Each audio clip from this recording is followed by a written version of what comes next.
प्यारे बच्चों, आज हम भाषा एक सामाजिक वस्तु है पर चर्चा करेंगे कि भाषा का सामाजिक स्वरूप क्या है। क्या भाषा को समाज के बिना सीखा जा सकता है? यह भी एक क्वेश्चन बनता है। और भाषा का जो जन्म है और भाषा का जो विकास है, क्या वो समाज सापेक्ष है या नहीं है, इस पर हम चर्चा करेंगे। प्यारे बच्चों, भाषा एक सामाजिक वस्तु है। भाषा का सीधे सीधे संबंध समाज से होता है और समाज में प्रत्येक व्यक्ति का संबंध भी समाज के प्रत्येक अंग से होता है। भाषा की उत्पत्ति समाज से ही होती है और समाज से ही उसका विकास होता है। कहने का अर्थ यह है कि भाषा का जन्म और भाषा का विकास समाज से होता है। अगर व्यक्ति अकेला रहे तो उसकी भाषा का ना तो जन्म होगा और ना ही विकास होगा।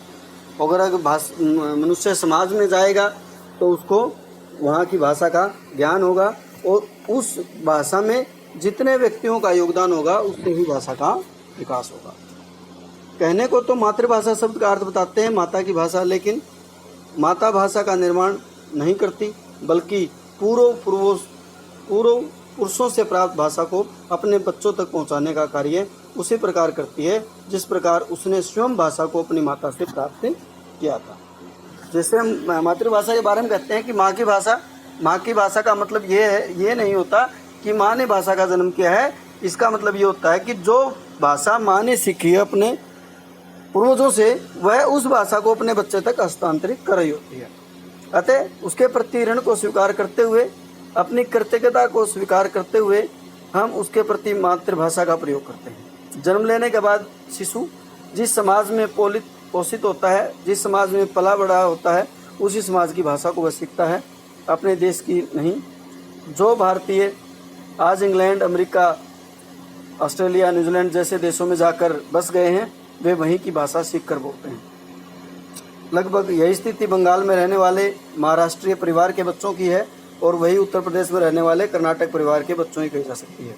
कहने का भाव यह है कि बच्चे का जन्म कहाँ हुआ और फिर बच्चे का पालन पोषण कहाँ हुआ, इससे ये बातें उसकी भाषा को निर्धारित करती हैं। अगर बच्चे का पालन पोषण उत्तर प्रदेश में होता है, चाहे वो बच्चा कर्नाटक में उसका जन्म हुआ हो, लेकिन वह कौन सी भाषा सीखेगा? हिंदी भाषा सीखेगा, उत्तर प्रदेश की भाषा को सीखेगा। लेकिन अगर उत्तर प्रदेश के बच्चे का जन्म अगर उत्तर प्रदेश में हुआ और उसका पालन महाराष्ट्र में हो, तो वह कौन सी भाषा सीखेगा? वहाँ जाकर मराठी और दूसरी भाषाएं सीखेगा। इस प्रकार के बच्चे अपने घर के वातावरण के कारण मातृभाषा भी सीख जाते हैं। जिस देश में वे रहते हैं उसकी भाषा भी सीख लेते हैं। कभी कभी तो बच्चा बड़ा होते होते 2-3 भाषाओं का ज्ञाता हो जाता है। ये एजुकेशन की बात है। जब बच्चा पढ़ने लगता है तो एक तो वो अपनी माँ से सीखता है, दूसरी उसको जिस भाषा में शिक्षा दी जाती है वह उस भाषा को भी बड़ी आसानी से सीख लेता है, क्योंकि वो भाषा उसको सिखाई जाती है। उदाहरण के रूप में ग्रामीण बच्चा गांव में रहते हुए वहाँ की भाषा को तो सीख ही लेता है, बल्कि वह पब्लिक स्कूल में पढ़ने लग जाए तो वहाँ की भाषा भी सीख लेता है। इस संदर्भ में हम छायावादी प्रगतिवादी कवि सूर्यकांत त्रिपाठी निराला का उदाहरण दे सकते हैं, जो बांग्ला भाषा पर इसलिए पूर्ण अधिकार रखते थे क्योंकि उनका पालन पोषण बंगाल के महिसादल नगर में हुआ था।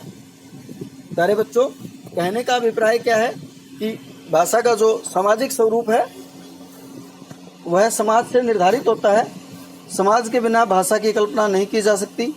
कोई भी बच्चा समाज के बिना भाषा नहीं सीख सकता और जो बच्चा जिस समाज में रहता है, जिस भाषाभाषी समाज में रहता है, वह बच्चा उस भाषा को ही आसानी से सीख लेता है। वह दूसरी भाषा को प्रयत्न के द्वारा सीखता है, लेकिन जिस समाज में वह पला बड़ा होता है उस समाज की भाषा को वह बिना प्रयत्न आसानी से सीख जाता है। हम भिन्न भिन्न भाषाभाषी समाज के लोग हिंदुस्तान में, भारत में रहते हैं और जहाँ जहाँ हम रहते हैं वहाँ की भाषा को अनुकरण के आधार पर हम सीख लेते हैं। यह बात बच्चे को छोड़कर बड़ों पर भी लागू होती है। जब हम किसी भाषा विशेष क्षेत्र में कुछ अधिक दिन रहते हैं या हम किसी नौकरी के पेशे से या वैवाहिक जीवन की स्थिति में अगर किसी दूसरे भाषाभाषी क्षेत्र में चले जाते हैं तो हम वहाँ की भाषा को भी आसानी से सीख लेते हैं। किस रूप में सीखते हैं? समाज के द्वारा। समाज कैसे? जिस प्रकार वहाँ के लोग बोल रहे होते हैं हम भी उस भाषा को अनुकरण के आधार पर सीख लेते हैं। तो निष्कर्ष रूप से हम कह सकते हैं कि भाषा का विकास और भाषा का जन्म दोनों ही समाज पर निर्भर करते हैं और समाज के बिना भाषा की कल्पना नहीं की जा सकती और समाज ही इन दोनों भाषा के जन्म और विकास का परिचायक है।